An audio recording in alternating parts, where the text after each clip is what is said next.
Ku cari wajah-Mu, temukan kasih-Mu. Kau bukan Tuhan yang jauh dariku.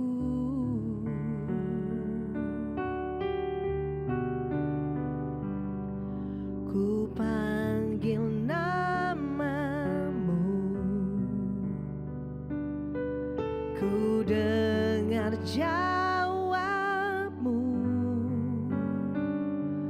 Kau Tuhan yang selalu dengar seruan hatiku.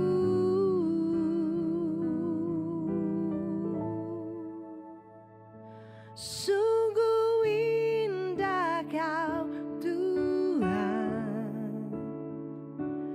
penuh kasih dan sayang. Kau tempat penghiburan bagi setiap hati yang terluka. Sungguh indah Kau Tuhan, menara perlindungan. Kau sumber kekuatan bagi semua orang yang membutuhkan.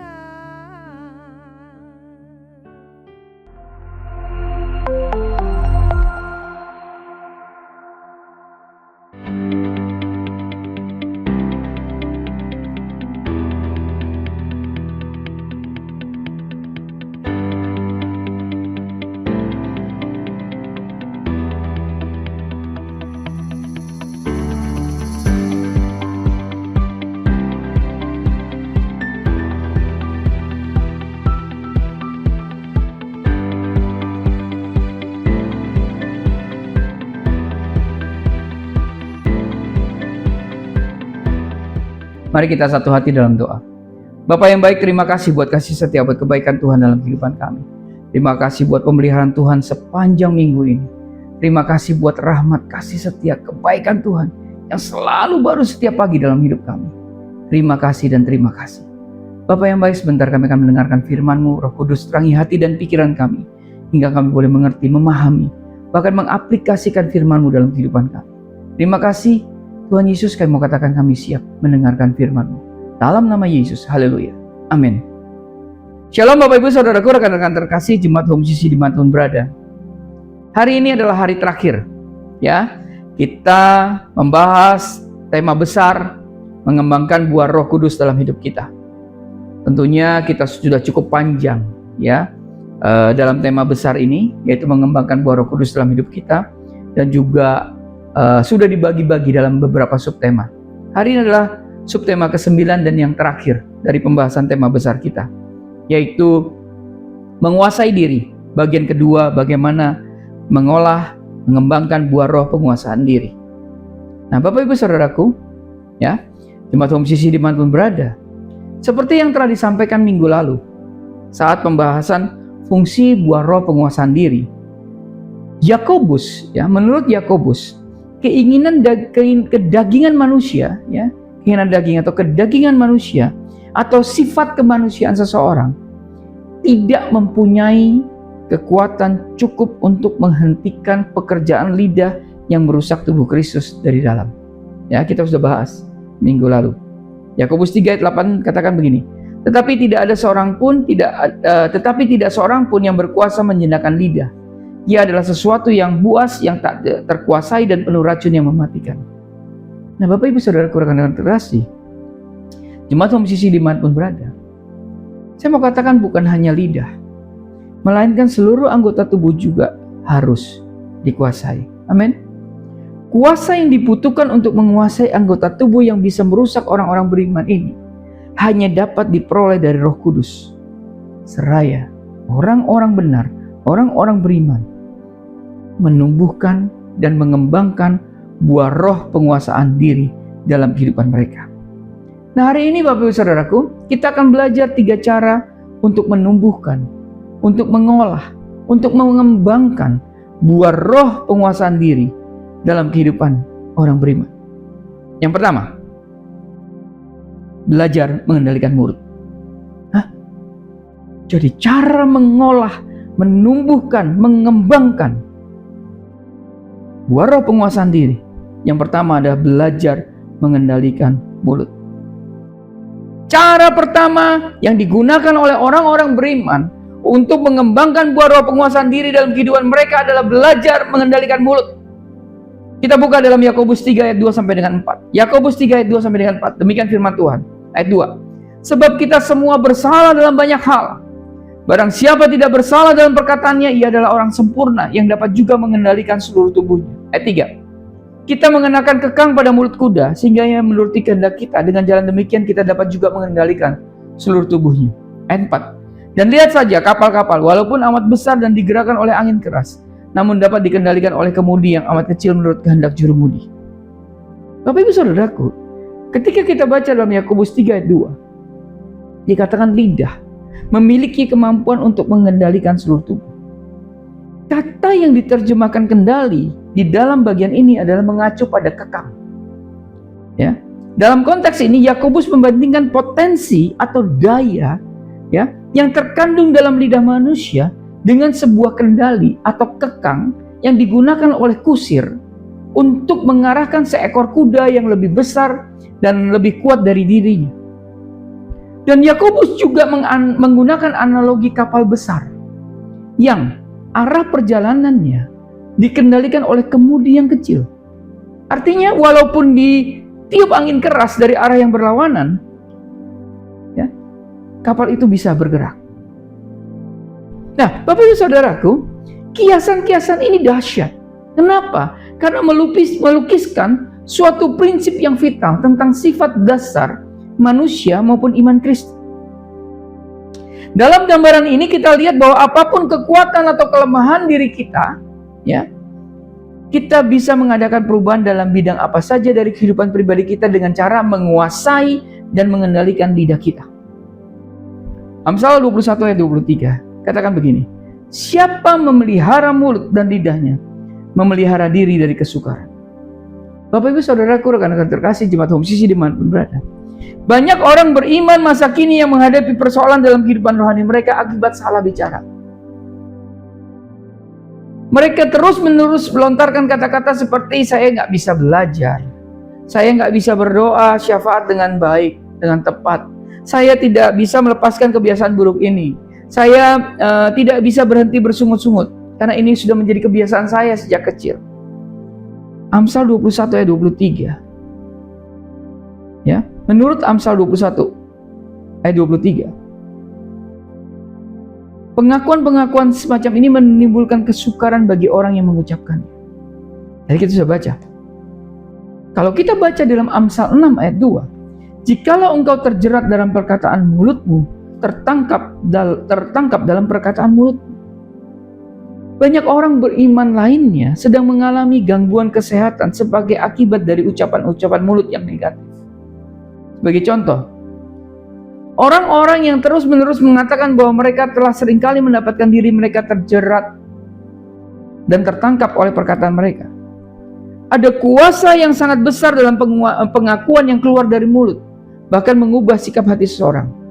Roma 10 ayat 10 katakan, karena dengan hati orang percaya dan dibenarkan, dan dengan mulut orang mengaku dan diselamatkan. Artinya apa? Keselamatan seseorang ternyata ditentukan juga oleh pengakuan mulutnya. Padahal keselamatan tidak hanya mencakup pembebasan dari dosa, tetapi juga pembebasan dari setiap kutuk hukum Taurat. Amsal 15 ayat 23 katakan begini, seseorang bersukacita karena jawaban yang diberikannya, dan alangkah baiknya perkataan yang tepat pada waktunya. Bapak Ibu Saudaraku, rekan-rekan terkasih jemaat Home CC dimanapun berada, besarnya sukacita dalam hati seorang yang beriman dapat dipengaruhi oleh pengakuan mulutnya. Banyak orang Kristen bisa mengubah kondisi hati mereka dari keadaan tertekan berat menjadi penuh sukacita. Hanya mengucapkan segi-segi positif dari kehidupan mereka dan tidak lagi mengucapkan hal-hal yang negatif. Tolong perhatikan baik-baik. Hubungan antara lidah dan roh seorang manusia tidak terpisahkan, Bapak Ibu Saudara.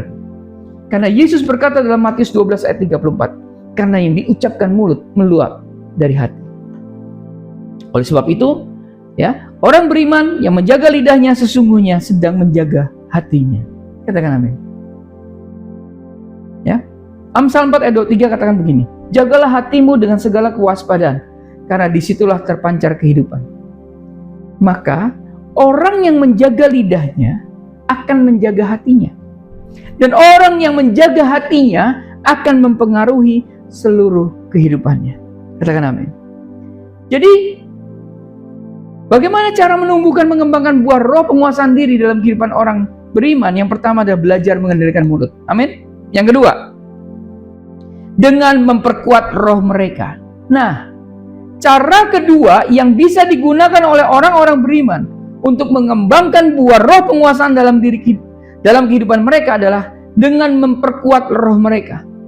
Kita buka dalam Galatia 5 ayat 16 sampai dengan 17. Galatia 5 ayat 16-17. Firman Tuhan katakan begini, ayat 16. Maksudku ialah hiduplah oleh roh, maka kamu tidak akan menuruti keinginan daging. Ayat 17. Sebab keinginan daging berlawanan dengan keinginan roh, dan keinginan roh berlawanan dengan keinginan daging. Karena keduanya bertentangan, sehingga kamu setiap kali tidak melakukan apa yang kamu kehendaki.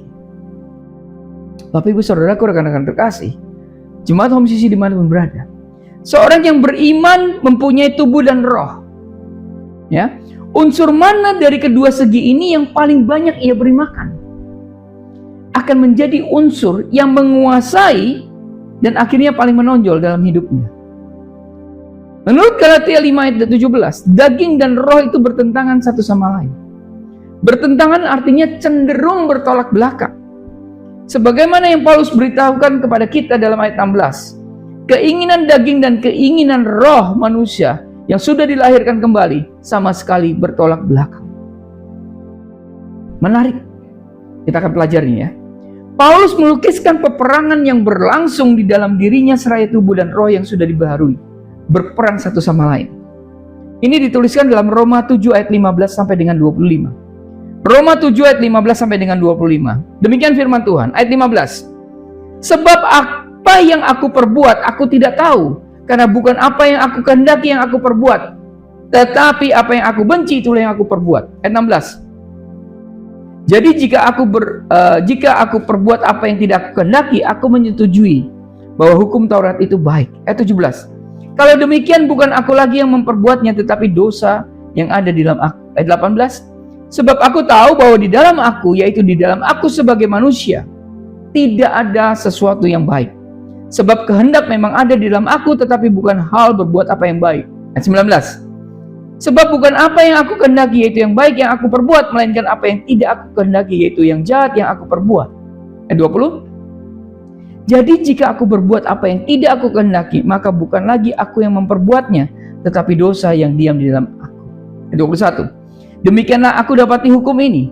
Jika aku menghendaki berbuat apa yang baik, yang jahat itu ada padaku. Ayat 22. Sebab di dalam batinku aku suka akan hukum Allah.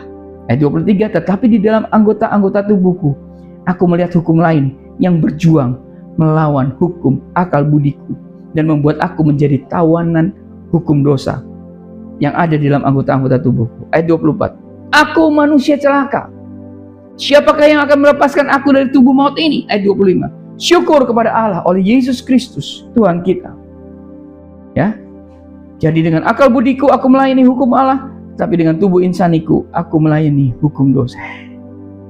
Bapak Ibu Saudara, rekan-rekan terkasih, dalam ayat 24 dari bagian Alkitab tadi yang kita baca, ya, di dalam Roma 7 ayat 24, Paulus bertanya, aku manusia celaka, siapakah yang akan melepaskan aku dari tubuh maut ini?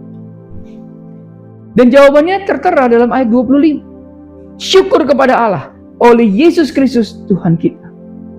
Nah, Bapak Ibu Saudaraku, rekan-rekan terkasih, sebagaimana halnya Paulus Maka kita sebagai seorang beriman yang menyerah kepada Roh Allah yang ada dalam dirinya atau diri kita, ya, kita akan mengembangkan kekuatan yang dibutuhkan untuk menguasai tubuh atau dagingnya, serta menaklukkannya kepada roh dan pengendalian diri.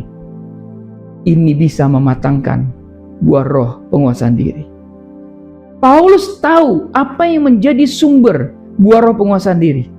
Itu sebabnya Paulus berdoa di dalam Efesus 3 ayat 16. Aku berdoa supaya ia menurut kekayaan kemuliaan yang menguatkan dan meneguhkan kamu oleh rohnya di dalam batinmu. Paulus di dalam Efesus 3 ayat 16 menasihatkan kita orang-orang beriman untuk menguatkan roh kita oleh roh Allah, karena Paulus tahu bahwa hanya manusia yang memiliki roh yang kuat, Bapak Ibu Saudaraku, yang bisa menguasai unsur kedagingan yang ada di dalam dirinya. Nah, pertanyaannya bagaimana caranya agar roh kita dikuatkan dan diteguhkan oleh Roh Kudus? Kan gitu jadi pertanyaan. Maka kalau kita mau, bagaimana kita memperkuat roh kita? Yang pertama adalah kita harus menerima dan menyerap firman Allah. Cara pertama agar roh seorang yang beriman dikuatkan dan diteguhkan oleh Roh Kudus di dalam rohnya adalah menerima, menyerap firman Allah. Amin. 2 Petrus 1 ayat 5 sampai dengan 6 katakan begini. Ayat 5. Justru karena itu kamu harus dengan sungguh-sungguh berusaha untuk menambahkan kepada imanmu kebajikan dan kepada kebajikan pengetahuan. Ayat 6. Dan kepada pengetahuan penguasaan diri, kepada penguasaan diri ketekunan, dan kepada ketekunan kesalehan. Apa yang kita baca tadi dalam bagian Alkitab ini? Pengetahuan mendahului penguasaan diri. Wow. Pengetahuan mendahului penguasaan diri. Pengetahuan datangnya dari kerajinan kita mempelajari firman Tuhan. Amin. Jadi kalau kita mau roh kita kuat, maka kita harus menerima dan menyerap firman Allah. Itu yang pertama. Yang kedua, bagaimana caranya agar roh kita dikuatkan dan diteguhkan oleh Roh Kudus? Yang kedua adalah berbahasa roh. Cara kedua agar seorang yang beriman dikuatkan dan diteguhkan oleh Roh Kudus di dalam rohnya adalah melalui berbahasa. Saya selalu katakan, dalam doa-doa pribadi saya, dalam ruang pribadi saya berbahasa roh. Tapi saya tidak akan berbahasa roh ketika berada di tengah-tengah jemaat. Dan ini adalah cara bagaimana agar roh kita dikuatkan dan diteguhkan oleh Roh Kudus. Berbahasa roh. Kita buka dalam 1 Korintus 14 ayat 4. Demikian firman Tuhan. Siapa yang berkata-kata dengan bahasa roh, ia membangun dirinya sendiri. Tetapi siapa yang bernubuat, ia membangun jemaat. Membangun. Membangun artinya memperbaiki atau menyempurnakan. Berbicara di dalam bahasa roh akan memperkuat roh seseorang yang beriman. Kenapa? Karena kegiatan ini atau berbahasa roh ini membangun dirinya sedemikian rupa sehingga ia sampai ke titik di mana Roh Kudus menguasai kedagingannya. Katakan amin. Orang beriman yang dikuasai Roh Kudus akan mendapatkan bahwa buah roh penguasaan diri bermanifestasi dalam kehidupannya sebanding dengan pembangunan atau perbaikan yang telah terjadi kepada rohnya. Amin. Itu cara kedua. Cara pertama agar roh kita kuat adalah menerima dan menyerap firman Allah. Kemudian berbahasa roh. Yang ketiga, bagaimana caranya agar roh kita kuat? Yaitu dengan memuji Tuhan. Cara ketiga agar roh seorang yang beriman dikuatkan dan diteguhkan oleh Roh Kudus di dalam rohnya adalah memuji Tuhan. Yuk kita buka dalam Mazmur 8 ayat 3. Mazmur 8 ayat 3, demikian firman Tuhan. Dari mulut bayi-bayi dan anak-anak yang menyusu telah kau letakkan dasar kekuatan karena lawanmu untuk membungkam musuh dan pendendam. Wow. Bahasa Ibrani yang diterjemahkan kekuatan di dalam Mazmur 8 ayat 3 ini, ya, dalam ayat ini mengandung arti keberanian, keperkasaan, kuasa. Jadi kekuatan yang terdapat dalam diri orang beriman ini cukup ampuh untuk apa? Membungkam dan melumpuhkan setiap musuh, termasuk kedagingan orang beriman itu. Kita coba buka dalam Matius 21 ayat 16. Matius 21 ayat 16. Demikian firman Tuhan. Jawab Yesus kepada mereka, "Ya, aku dengar. Belum pernahkah kamu baca dari mulut bayi-bayi dan anak-anak yang menyusu telah kau mempersiapkan puji-pujian? Yesus mengungkapkan sumber kekuatannya ketika Yesus mengutip ayat ini dari Mazmur. Perhatikan, bahwa Tuhan kita mengubah ayat ini dengan cara mengungkapkan bahwa cara Allah mengaruniakan kekuatan adalah dengan menyediakan puji-pujian. Jadi Bapak Ibu Saudaraku, bagaimana kita mengolah roh kita? Ya, memperkuat roh kita. Yang pertama, menerima dan menyerap firman Allah. Yang kedua, berbahasa roh. Yang ketiga, memuji Tuhan. Oke, kita lanjutkan. Jadi, kalau tadi kita sudah membahas tentang cara menumbuhkan, mengembangkan buah roh, penguasaan diri dari kehidupan orang beriman, yaitu pertama, belajar mengendalikan diri. Yang kedua adalah memperkuat roh mereka. Dan ini adalah cara untuk mengolah, menumbuhkan buah roh penguasaan diri. Ya, yang ketiga adalah dengan menerima kasih karunia Allah. Cara ketiga yang bisa digunakan oleh orang-orang beriman untuk mengembangkan buah roh penguasaan diri dalam kehidupan mereka adalah dengan menerima kasih karunia Allah. Yuk kita buka dalam Roma 5 ayat 1 sampai dengan 2. Roma 5 ayat 1 sampai dengan 2. Firman Tuhan katakan begini ayat 1. Sebab itu, kita yang dibenarkan karena iman, kita hidup dalam damai sejahtera dengan Allah oleh karena Tuhan kita Yesus Kristus. Ayat 2. Oleh Dia kita juga beroleh jalan masuk oleh iman kepada kasih karunia ini. Di dalam kasih karunia ini kita berdiri dan kita bermegah dalam pengharapan akan menerima kemuliaan Allah. Kebanyakan orang Kristen harus mempunyai pengetahuan kasih karunia sebatas yang dikatakan dalam Efesus 2 ayat 8. Karena kasih karunia, kamu diselamatkan oleh iman, itu bukan hasil usahamu tetapi pemberian Allah. Menurut Roma 5 ayat 2, semua orang beriman sebenarnya telah diberikan jalan masuk untuk berdiri dalam kasih karunia. Jadi bahasa Yunani, ya, bahasa Yunani yang diterjemahkan jalan masuk di sini berarti penerimaan. Akar kata yang mengandung arti menghampiri, membawa, mendekati. Ya, kita buka dalam Ibrani 14 ayat 6. Demikian firman Tuhan. Sebab karena kasih karunia kamu diselamatkan oleh iman, itu bukan hasil usahamu tetapi pemberian Allah. Bapak Ibu Saudaraku, ya. Kalau kita baca dalam Roma 5 ayat 1 sampai dengan 2. Ya, Roma 5 ayat 1 sampai dengan 2. Oleh Dia, ya, ayat yang kedua, oleh Dia kita juga beroleh jalan masuk untuk berdiri dalam kasih karunia. Ini beda pengertian. Karena kita biasanya sebatas pengertian bahwa kasih karunia itu yang ada dalam Efesus 2 ayat 8. Di mana kasih karunia itu kamu diselamatkan oleh iman. Itu bukan hasil usahamu, tetapi pemberian Allah. Nah, di dalam Roma 5 ayat kedua dan juga Ibrani 14 ayat 6, kalau kita mempelajari dengan benar, dengan baik dan kita explore, ini anugerah itu diartikan sebagai kemampuan Allah untuk melakukan kehendak-Nya. Amin. Anugerah diartikan sebagai kemampuan Allah untuk melakukan kehendak-Nya. Artinya setiap orang beriman pernah mengalami satu waktu dalam hidupnya di mana ia tidak memiliki penguasaan diri untuk melakukan kehendak Allah. Pada saat itu dia membutuhkan kasih karunia. Amin. Saya ulangi. Anugerah diartikan sebagai kemampuan Allah untuk melakukan kehendak-Nya. Nah, setiap orang beriman pernah mengalami satu waktu di dalam hidupnya di mana ia tidak lagi memiliki penguasaan diri untuk melakukan kehendak Allah.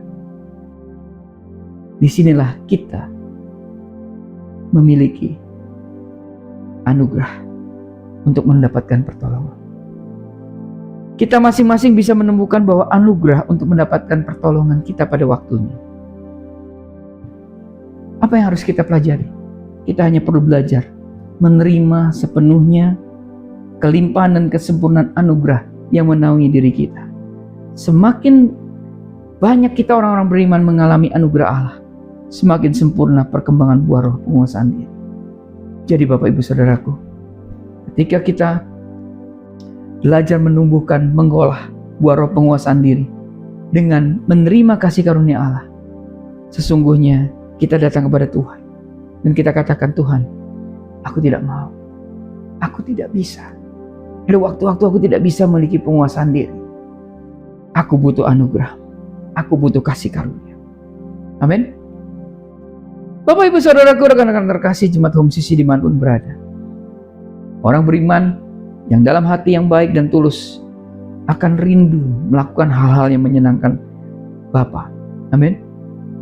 Tapi kita terkadang tidak memiliki kekuatan ataupun penguasaan diri yang dibutuhkan untuk melakukan perintah-perintah Bapa. Dan saya yakin orang-orang seperti ini, ya, seperti kita, kalau kita tidak bisa melakukan, tidak memiliki kekuatan atau penguasaan diri untuk menyenangkan hati Bapa, melakukan perintah-perintah Bapa, maka kita seperti orang yang frustasi, Bapak Ibu Saudaraku. Apabila kita menghadapi seperti ini, ya, orang-orang semacam ini, kita akan mendapatkan kelegaan dan diliputi kedamaian yang luar biasa kalau kita memberanikan diri untuk mulai mengusahakan, mulai menumbuhkan, mulai mengembangkan buah roh penguasaan diri dalam hidup kita. Buah roh penguasaan diri adalah wujud dari kemurahan hati Allah bagi anak-anaknya. Amin. Pemberian Allah ini khususnya ditujukan kepada orang-orang yang dilanda perasaan bersalah dan kecewa karena tidak mampu melakukan kehendak Bapa. Apabila roh penguasaan diri mulai ditumbuhkan, tuduhan hati akan dilenyapkan karena Allah akan menggantikannya dengan kekuatan dan kemampuan untuk mengendalikan diri oleh kuasa rohnya yang kudus. Amin.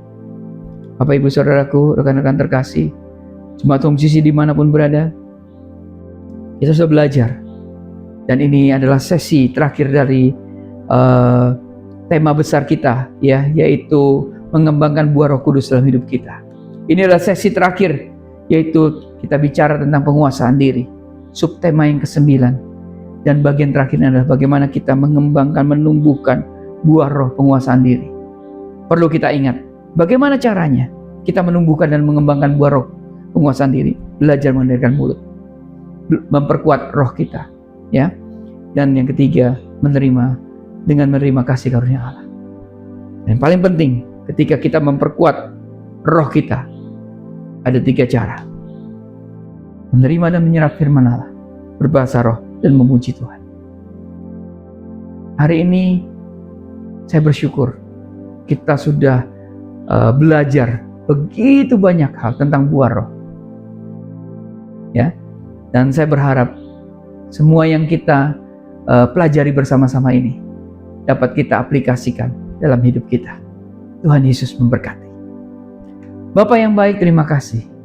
Terima kasih kalau kami sudah menamatkan sesi pembelajaran firman Tuhan dalam tema bagaimana mengembangkan, ya, bagaimana mengembangkan buah Roh Kudus dalam hidup kami. Terima kasih Tuhan Yesus, terima kasih. Kami sudah belajar beberapa minggu ini. Dan satu hal yang kami minta Bapa, hari ini beri kami kemampuan untuk menumbuhkan, mengolah, mengembangkan semua buah roh di dalam kehidupan kami. Bapa, terima kasih, terima kasih. Kami percaya Tuhan, aku berdoa buat seberapa banyak orang yang mengikuti pembelajaran ini. Jamah urapi mereka, berikan kemampuan, kekuatan untuk mereka boleh mengolah, menumbuhkan, mengembangkan buah roh dalam kehidupan mereka. Terima kasih Bapa yang baik, karena kami tahu itu semua menunjukkan untuk membuat kami menjadi serupa dengan Kristus. Dalam nama Yesus kami berdoa dan mengucap syukur. Haleluya. Amin. Karena itu saudara-saudaraku jemaat Kristus yang dikasihi Tuhan, angkatlah kedua tanganmu dan terimalah berkat. Mari aminkan setiap perkataan berkat yang kita percaya bahwa kita menerimanya. Tuhan memberkati engkau dan melindungi engkau. Tuhan menyertai engkau dengan wajahnya dan memberi engkau kasih karunia. Tuhan menghadapkan wajahnya kepadamu dan memberi engkau damai sejahtera. Kiranya kasih dan penyertaan Bapa di surga dan damai sejahtera dari Tuhan Yesus Kristus serta penghiburan dari Roh Kudus terus menyertai kita sampai Maranatha Tuhan Yesus datang kembali. Kita yang percaya dan menerima berkat Tuhan, mari kita sama-sama katakan amin. Selamat hari Minggu, selamat berkumpul bersama dengan keluarga. Terus cintai Tuhan, berhenti menghakimi dan selalu jadi berkat. Tuhan Yesus memberkati.